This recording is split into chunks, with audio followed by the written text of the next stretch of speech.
자, 우리 청년들, 나를 따르라. 예? 나를 따르라.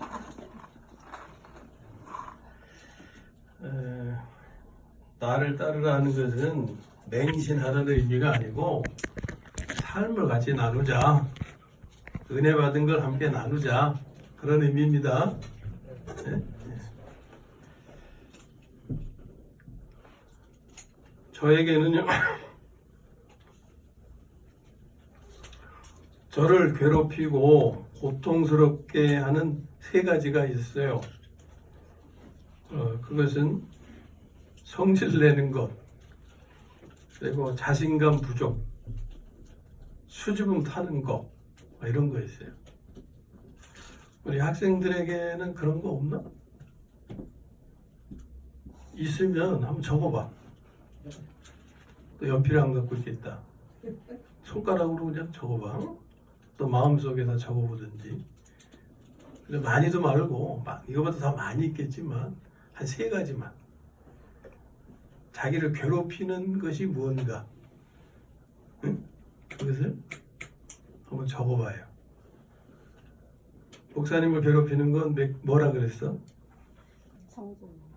아니, 우리 청년들. 응? 목사님을 괴롭히던 것이 세 가지가 있었는데 뭐라 그랬어? 수줍음. 그렇지, 수줍음 타는 거 한 가지 또. 성질머리. 응? 성질머리.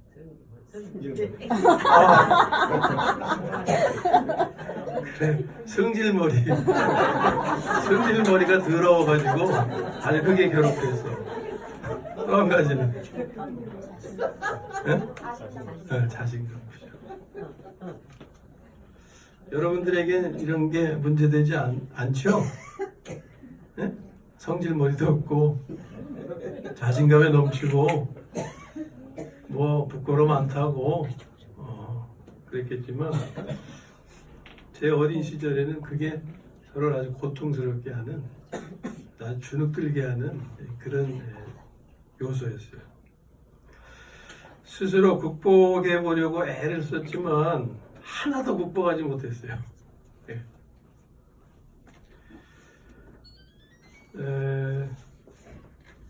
돌아가신 부친은 혈기가 많으셔서 성질을 잘 내셨고, 그로 인해서 가족들이 많이 힘들었어요. 그래서 저는 자라면서 나는 절대 저렇게는 안 살 거야 라고 수없이 다짐했죠. 근데 어느 날 제 모습을 보니까 제가 아버지와 똑같이 그렇게 살고 있었어요. 미치겠더라고요, 그냥. 제 자신이 그렇게 미울 수가 없었어요. 근데 목사가 되어서도 여전히 그렇게 살고 있었던 거예요. 저 같은 사람 목사가 되면 안 되는데 하나님의 은혜로 여기까지 왔어요. 자, 성질면은 그랬고, 또 항상 자신감이 없었어요. 난 이것도 못해, 저것도 못해, 다 못한다는 생각뿐이었어요. 자신감이 없는데 더 자신감이 없게 한몫 거둔 것이 있었는데 그게 충동증이었어요. 충동증. 충동증 알아보신 분들은 아주 고약한 거로 알아요. 한 15년 이상을 제가 이 충동증으로 시달렸는데 아주 고약해요, 한마디로. 보통 충동증에 따라다니는 말이 있잖아요. 기억력 감퇴. 충동증이 심해지니까 정말 기억력이 안 좋아지는데 막 미치겠더라고요. 공부는 해야 되는데 자꾸 잊어버리는 것 같고, 고등학교 때 심해지니까 공부는 해야겠는데 기억력은 나빠지지. 막 미치겠고 자신감은 완전 곤두박질 치는 거예요. 그래서 고2 때 부모님께 이런 말까지 했어요. 저 아무래도 제 때에, 그러니까 내년에 대학 입학하는 것이 힘들 테니까 실패해도 실망하지 마시고, 그래서 1년 더 재수하려니 그렇게 생각해 주세요. 얼마나 자신감이 없었으면 해보지도 않고 고2 때 그런 말을 했겠어요. 그리고 성격은 내성적이라서 수줍음이 많았습니다. 사람 앞에서 말도 잘 못하고 말하려면 금방 얼굴 빨개지고 가슴 두근두근거리고 여학생 앞에서는 더 그러더라고요. 이런 자신의 모습이 너무 싫었어요. 참으로 죽을 맛이었습니다. 여기서 벗어나 보려고 안간힘을 쓰지만 결코 마음대로 되지 않았어요. 그런데 저를 이런 상태에서 벗어나게 해준 거, 해방시켜준 것이 뭐냐? 하나님 말씀이었습니다. 하나님 말씀. 제가 이제 저를 유익하게 해주셨던 말씀 한 10가지만 여러분에게 소개하려고 합니다. 우리 학생들 잘 들으시고 기억하시고 유익이 되시기 바랍니다. 지금 뭐 적을 것 이런 게 없으니까 전사님이 좀 적어주세요. 10가지만 제가 소개할 건데 전사님 잘 적으셨다가 우리 청년들에게 전달 학습을 좀 해주셔서 그 말씀이 저들의 삶의 생명이 되고 삶이 되도록 그렇게 좀 인도해 주셨으면 좋겠습니다.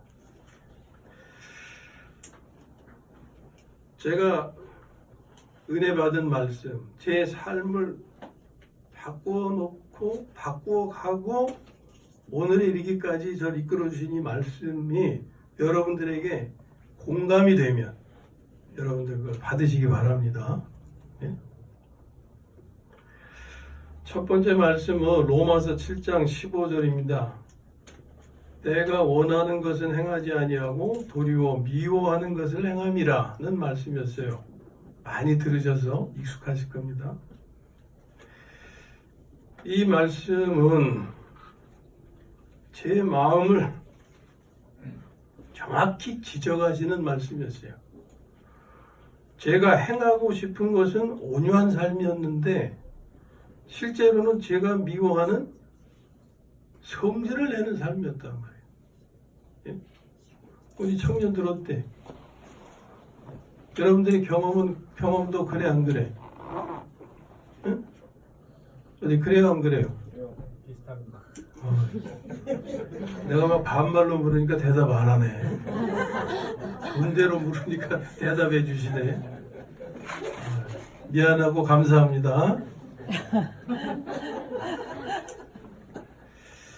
자, 두 번째 말씀은요. 로마서 7장 20절에 있어요.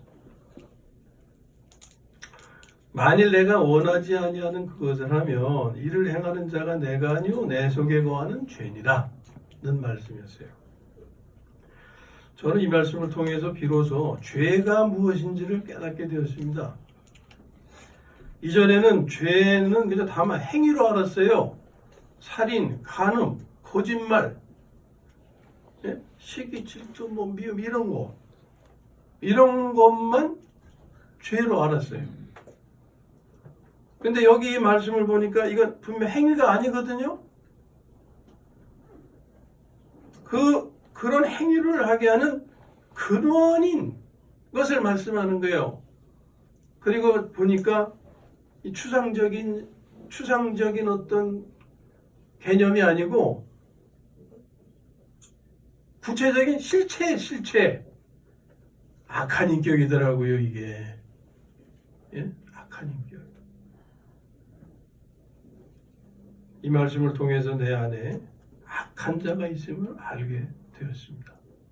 여러분들 어떻습니까? 여러분 안에 악한 자가 있음을 발견하셨어요? 네. 알고 계십니까? 지금 이 말씀이 보여주시는 거예요. 이놈이 제 안에서 저로 하여금 성질내게 하는 것임을 알게 된 것입니다. 세 번째 말씀은 로마서 7장 24절에 있어요. 보라, 나는 곤고한 사람이로다. 이 사망의 몸에서 누가 나를 건져내랴. 앞에서 죄가 행위가 아니라 악한 인격을 가리키는 것을 발견했듯이 여기서 사망이란 단어가 무엇인지를 알게 됐어요. 사망 그러면 글자 그대로 뭐예요? 죽음이죠, 죽음.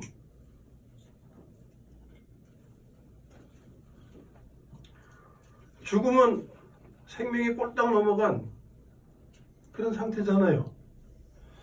근데 살아있는 사람에게도 이 사망이라는 말이 적용이 되더라는 거예요. 앞에서 내가 원치 아니하는 삶을 이루게 하는 이 악한 놈이 있음을 알게 됐잖아요. 이 악한 놈이 내가 원치 아니하는 삶을 살아가게 하는 그 자체가 사망인 거더라고요.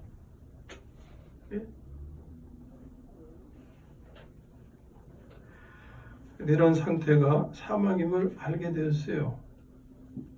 온유를 살고 싶은데 온유를 못 살고 성질을 내고 하는 그런 상태가 바로 사망의 상태다 하는 걸 알게 됐어요. 사망은 죽은 자의 상태를 말하는 것인데 산 자의 상태가 마치 죽은 자와 같다고 말하고 있는 거죠. 그것은 그의 사정이 죽을 맛이라는 거예요. 죽을 맛. 이 말씀은 꼭 저의 사정을 대변하는 것이었습니다. 네 번째 말씀은 오늘 본문 중에서 54절 말씀이 되는데 이 썩을 것이 썩지 아니함을 입고 이 죽을 것이 죽지 아니함을 입을 때에는 사망을 삼키고 이기리라고 기록된 말씀이 이루어지리라 하는 말씀이에요. 자, 이게 뭔 뜻이에요? 여러분들 읽으시면 이해가 되세요? 바로 이해할 수 있습니까? 이 썩을 것이 우리가 썩을 몸이죠. 우리가 죽을 것이 죽을 몸이죠. 근데 썩지 아니함을 입는다. 썩을 것이 어떻게 썩지 아니함을 입을 수 있어요? 죽을 것이 어떻게 죽지 아니함을 입을 수 있습니까? 죽을 것이 죽지 아니함을 입는다는 것은 산다는 거죠. 뭐 한마디로 산다는 거. 죽은 자가 사는 것은 뭐예요? 부활이죠. 부활. 그러니까 죽을 존재가 살게 될 때 썩을 것이 썩지 아니할 것을 입는 게 되는 거예요. 그러니까 이 썩을 것이 썩지 아니함을 입고 이 죽을 것이 죽지 아니함을 입는다는 것은 같은 걸 표현하는 거예요. 간단하게 한마디로 부활을 가리키는 거예요. 그런 때, 그런 때에는, 그러니까 부활의 때에는 어떤 일이 일어나느냐? 사망을 삼키고 이기리라고 기록된 말씀이 이루어지리라. 하나님이 이런 말씀이 이루어지게 된다 하는 거예요. 부활의 때는 지났죠. 이미 성취됐죠. 그러니까 이 말씀이 이루어졌어요, 안 이루어졌어요? 이루어진 거예요. 이루어진 사실이 이게 어떤 내용인지를 알아야 될 거 아니에요. 사망을 삼키고 이기리라. 뭘 삼켜요? 사망을 삼킨다. 앞에서 사망이 어떤 것인지를 우리가 알게 됐잖아요. 내가 성질로부터 벗어나기를 그냥 간절히 소망했다고 그랬잖아요. 예? 내가 성질 벗어나지 못하고 그냥 거기에 잡혀서 사는 게 그게 사망의 상태라고 그랬잖아요. 그걸 삼키고 이기리라고 하는 이 말씀이 예수님의 부활하심과 함께 성취됐다 하는 거죠. 예? 부활의 때에 이러한 역사가, 이러한 일이 성취될 것이라고 말씀하셨으니까 예? 저는 이 말씀으로 사망을 삼킬 수 있는 것은 오직 부활이라는 것을 알게 되는 거예요. 사망은 사람의 노력으로 벗어날 수 있는 것이 아닙니다. 제가 성질머리가 참 더러웠는데 그걸 노력으로 벗어나 보려고 했는데 안 되더라고 말이에요. 예? 성질은 참거나 죽이려고 해서 제압되는 것이 아닌 것이에요. 오직 부활 생명만이 사망을, 성질을 삼킬 수 있는 것이다. 이걸 깨달은 거죠. 다섯 번째 말씀은 벌써 지겨워? 복을 막 비틀고 그래. 그래도 잘 들어도 봐. 유익하게 될 거야. 다섯 번째 말씀은요, 고린도전서 15장 45절인데 마지막 아담은 살려주는 영이 되었나니 하신 말씀이에요. 마지막 아담은 육신의 예수님을 가리키거든요. 그분이 십자가에서 구속을 이루시고 부활하셨잖아요. 부활하실 때는 영으로 부활하신 거예요. 그 영은, 그 기능이 살려주는 그런 능력의 영이기 때문에 그 영을 살려주는 영, 이렇게 표현하고 있는 거예요. 그래서 그 영을, 예수님을 영접한 사람들은 그 영이 오셔서 죽은 영을 소생시키시는 거예요. 그러니까 여기서 이 말씀으로 예수님은 부활하셔서 살려주는 영이 되셨음을 알게 된 거죠. 그 다음에 다 잘 적으시죠? 네. 여섯 번째 말씀은요, 여러분들도 잘 적으시기 바랍니다. 네. 연필이 없으신 분은 이 마음속에 잘 적으시고, 오늘 못 적으신 분들은 적으신 분들한테 좀 이렇게 물어보셔가지고 자기 거 삼으셔야 돼요. 그래야 여러분들도 저와 같은 길을 가시게 되는 겁니다. 이 교회에 오셔서 저와 여러분들이 같은 길을 가면 됐지 뭐 그 이상 어떻게 해? 예? 저는 그 이상을 어떻게 해드릴 수도 없고, 제가 가는 길, 저를 인도하신 길로 여러분들 같이 가시도록 안내자 역할만 할 뿐이에요. 자, 여섯 번째 말씀은요, 고린도전서 6장 17절인데 주와 합하는 자는 한 영이니라. 주와 합하는 자는 한 영이니라. 이때 주님은요, 부활하신 주님이에요. 예? 육신으로 계셨던 그때를 말하는 게 아니라 부활하셔서 앞에서 살려주는 영임을 알았다고 그랬잖아요. 그 영과 합하는 자는 한 영이다. 여기서 합하는 자는 사람을 가리키죠. 예? 사람의 영이에요. 그러니까 주님의 영과 사람의 영이 합했다. 그래서 한 영이다. 한 영이 됐으니까 뗄 수 있어요, 없어요? 이제 죽었다 깨도 뗄 수가 없어요, 이제는. 예? 여러분들 이 사실을 알고 계세요? 구원받은 여러분들이 하나님의 생명을 가지셨을 뿐만이 아니라 부활하신 주님, 살려주는 영이 되신 주님과 영 안에서 영으로 하나 되셨다는 거, 이젠 뗄 수 없는 관계가 되셨다는 것을 아시냐 그 말이에요. 여기 성경이 이렇게 말씀하는 거예요. 그래서 저는 이 말씀으로 그리스도인은 영 안에서 주님과 하나라는 것을 알게 됐어요. 일곱 번째 말씀은 골로새서 3장 4절에 있습니다. 우리의 생명이신 그리스도께서. 그리스도가 뭐가 되세요? 우리의 생명. 나의 생명 되심을 말씀해요.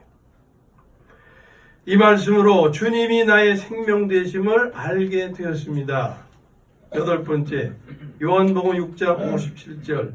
살아계신 아버지께서 나를 보내심에 내가 아버지로 말미암아 사는 것 같이. 지금 누구 말씀이에요? 예수님 말씀이에요. 예수님이 어떻게 사신다고요? 아버지로 말미암아 사신다고 그랬어요. 이것은 아버지의 생명으로 사신다는 뜻입니다. 계속해서 나를 먹는 그 사람도 나로 말미암아 살리라.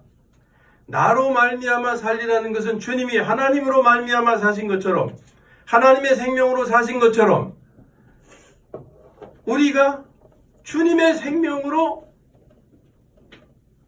살게 된다 하는 거예요. 근데 어떤 자가? 나를 먹는 그 사람이. 나를 먹는 그 사람. 예수님을 뭐 씹어 먹는다는 거예요, 이게? 말씀을 먹는 그 사람. 예수님이 말씀이잖아요. 그죠? 나를 먹는 그 사람. 말씀을 먹는 그 사람은 생명 되시는 주님으로 말미암아 살게 될 거다. 이것을 말씀하는 거죠. 그래서 저는 이 말씀으로 그리스도인은 하나님의 생명으로 살아야 하는 것임을 또 알게 되었어요. 아홉 번째는 본문 57절입니다. 우리 주 예수 그리스도로 말미암아 우리에게 승리를 주시는 하나님께 감사하노니. 이 말씀으로 그 생명으로 살면, 그 생명은 나의 생명 되시는 그리스도, 그 생명으로 살면 나도 무엇을 이기고 살게 돼요? 사망을. 성질머리라든지 자신감 부족이라든지 수줍어하는 그런 삶에서 그걸 이기고 살 수 있게 된다. 그 생명으로 살면 나도 사망을 이기고 살 수 있다는 거, 이걸 알게 되었다. 끝으로 10번째 말씀, 고린도후서 5장 2절과 4절인데, 참으로 우리가 여기 있어 탄식하며 하늘로부터 오는 우리 처소로 덧입기를 간절히 사모하노라. 죽을 것이 생명에 삼킨 바 되게 하려 함이라.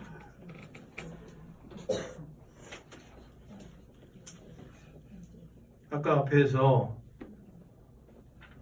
사망을 이기게 하신다는 그 말씀이 부활의 때에 이루어지리라 는 말씀을 봤잖아요. 그러니까 하나님의 생명이 사망을 이길 수 있게 하신 거예요. 그러면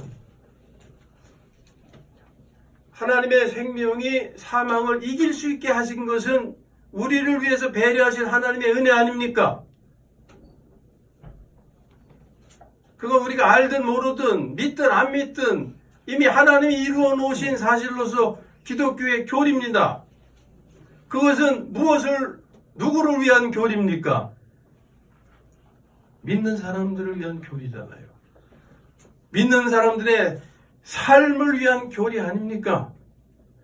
그 교리를 믿는 사람들의 삶에 실제가 되길 원하시는 거, 그게 복이잖아요.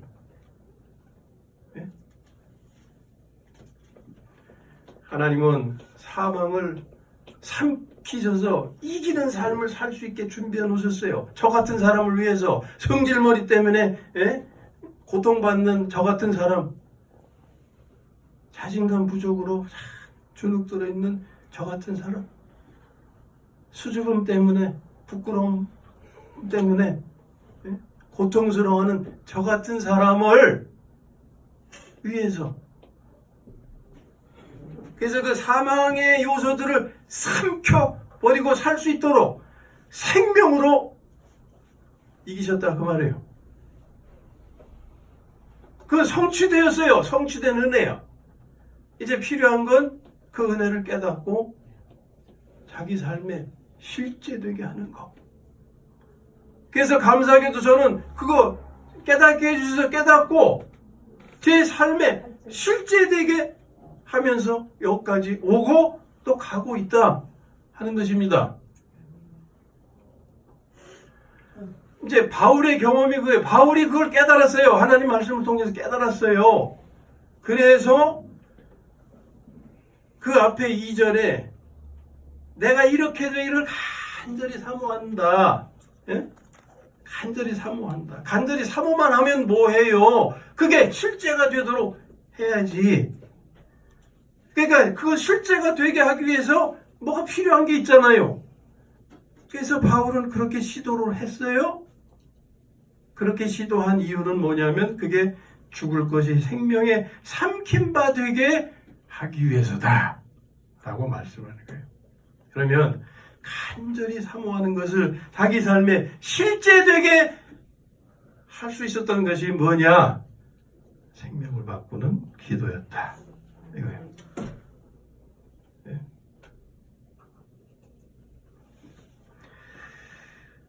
저는 이 바울의 체험이죠. 바울의 체험을 우리에게 전해준 이 말씀을 통해서 깨달아야 되잖아요. 깨달음은 믿음으로 자신의 삶에 적용해야 한다는 것을 알게 된 거예요. 깨닫는 것이 다가 아니에요. 예? 깨닫고 그냥 지나가 버리면요, 못 깨닫는 것보다 더 나빠요. 차라리 못 깨닫는 게 더 나아. 왜? 깨달음만 가지고 있으면 그거 가지고 그냥 정죄한다니까. 그거 가지고. 깨달은 것은 반드시 믿음으로 자기의 삶에 적용이 되도록 해야 돼요. 그래서 자기 삶이 되어야 정죄의 그런 죄에서 벗어나게 돼요. 발목 잡히지 않고. 깨닫는 과정이 절대적으로 필요한데 거기서 그냥 머물러 버리면 차라리 못 깨닫는 게 더 낫다니까요.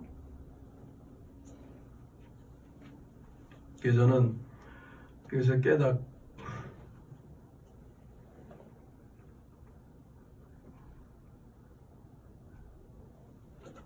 깨닫게 하시는 은혜를 입고 그것을 믿음으로 적용하는 그런 은혜도 또 참 받게 되어서 제 삶에서 이것을 체험하고 그리고 이 시간 여러분과 나누는 거예요.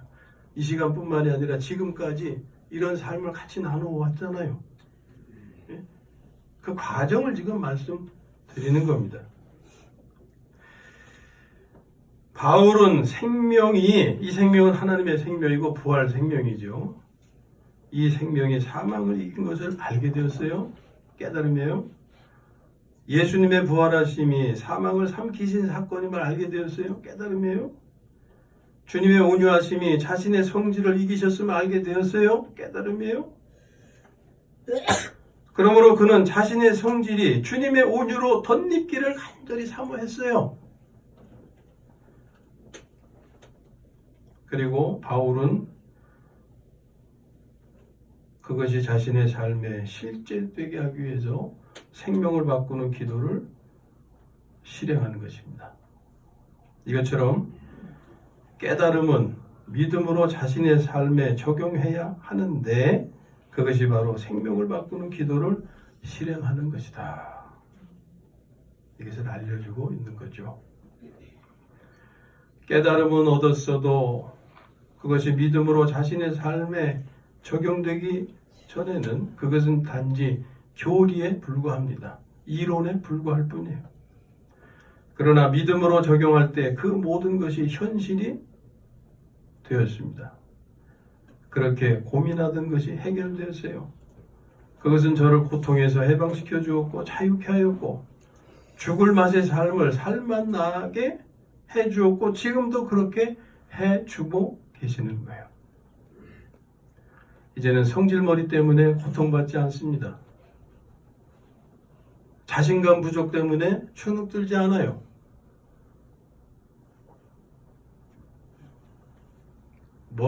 제가 많은 걸 갖췄다 그러는 게 아니에요.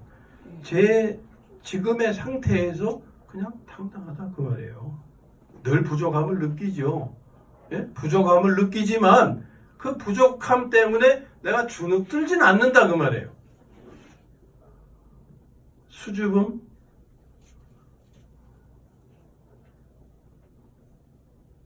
참 어릴 땐 많이 괴롭혔어요. 근데 지금은 그로 인한 괴롭힘은 없게 되었죠.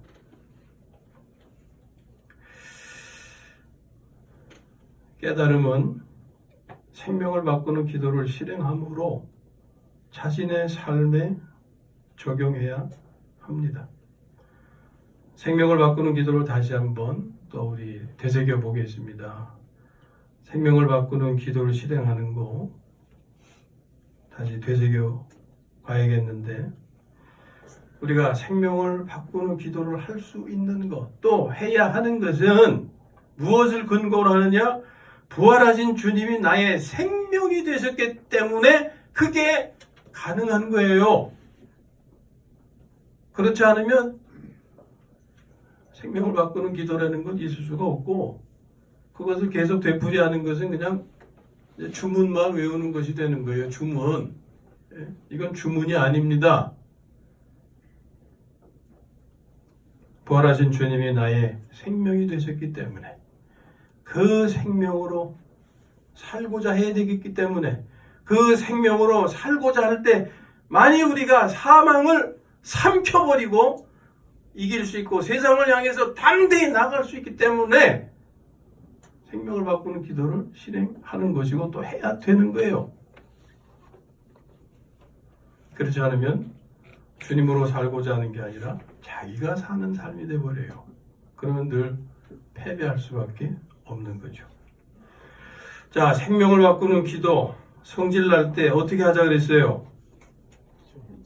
주님, 저의 온유가 되어주세요. 저의 온유가 되어주세요. 그리하면 반드시 온유케 됨을 체험합니다. 예? 반드시. 자, 그 다음에 자신감이 없을 때, 자신감이 필요할 때 어떻게 하면 되겠어요? 주님, 저의 뭐가 되어주세요? 자신감이 되어주세요. 그리하면 반드시 자신감을 가지게 됩니다. 소극적이고 수줍어할 때 주님, 저의 적극성과 당당함이 되어주세요. 그리하면 반드시 적극성과 당당함을 가지게 됩니다. 우리 학생들 공부와 관련해서 이렇게 기도해 보세요. 따라 하시죠. 주님, 저의 공부할 마음과 능력과 지혜가 되어주세요. 예. 충동적을 앓는다고 걱정하지 말아요. 제가 다 경험자니까. 저 그 다음 해에 대학 입학했어요. 1년 재수 안 하고 입학했어요. 하나님 덕분에. 그때는 막 그냥 저 부도수표 막 남발하죠. 하나님 부처만 주시면 저 이것도 하고 저것도 하고 다 하나님 기뻐하신 대로 할게요. 이게 부도수표예요. 이게 안 지켰으니까. 그래도 그 순간은 간절히 소망하노니 그랬잖아요. 대학 입학해야 되니까 하나님 부처만 주시면 저 그냥 다 순종하겠습니다. 부도수표 낼지언정 남발해도 괜찮아 하나님 앞에. 네? 왜냐하면 그 과정은 하나님을 환경적으로 체험하는 거거든요. 생명 안에서 체험하는 거는 아니고 생명 안에서 체험하는 건 그 다음 과정이에요.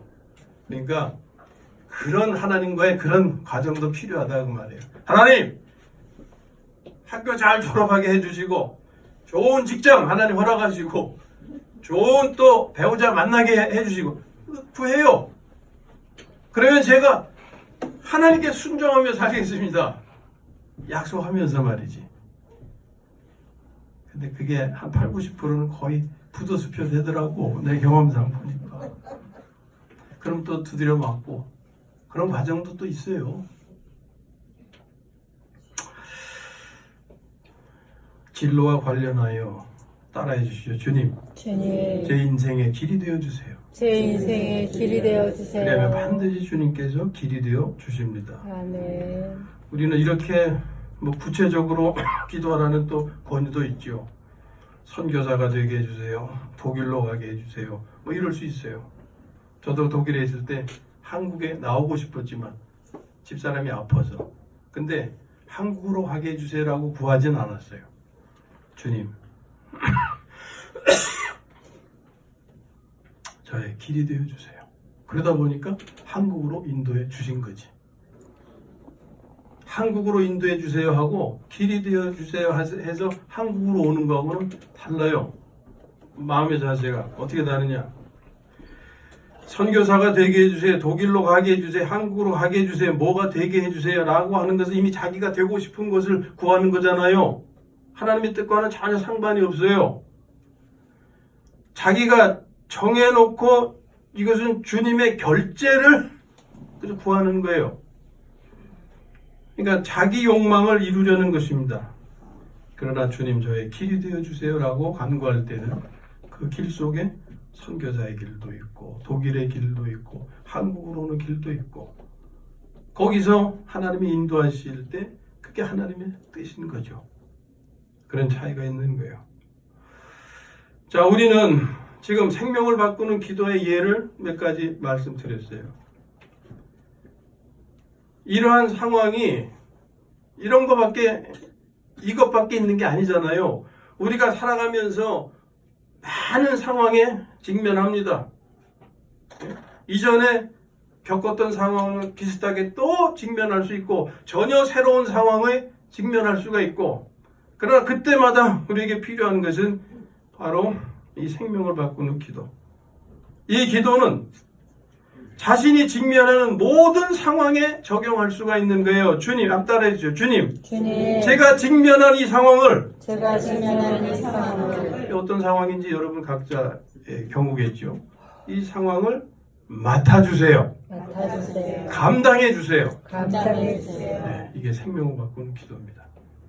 이것이 부활하신 예수님의 생명으로 사는 삶이에요. 그리고 이것이 사망을 삼키고 이기게 하신 부활의 은혜를 누리는 거, 자기 삶에 실제되게 하는 겁니다. 교리를 실제되게 하는 거다 그 말이에요. 우리가 주님의 부활하심을 이론적으로 이성적으로 믿기가 쉽지가 않아요. 그러나 자신의 삶에서 이런 것들을 체험하면 주님의 부활과 부활하신 주님이 지금 자신의 생명이 되심을 믿지 아니할 수가 없습니다. 부활하셔서 지금도 살아계시는 예수님을 통해서 죽을 맛의 삶이 살맛 나는 삶으로 바뀌어질 수 있기를 바랍니다. 그것을 이룰 수 있는 것은 매일 매순간 생명을 바꾸는 기도를 실행하는 것입니다. 성질날 때, 자신감이 없을 때, 소극적이고 수줍어하고 가슴이 두근거릴 때, 그리고 그 밖에 많은 상황에서 생명을 바꾸는 기도를 실행하는 거예요. 오늘 말씀이 잘 깨달아지셨다면 믿음으로 생명을 바꾸는 기도를 실행하셔서 자신의 삶에서 경험되는 모든 고민과 고통으로부터 해방되시기를 그리고 소원을 이루게 되시기를 주님의 이름으로 축원합니다.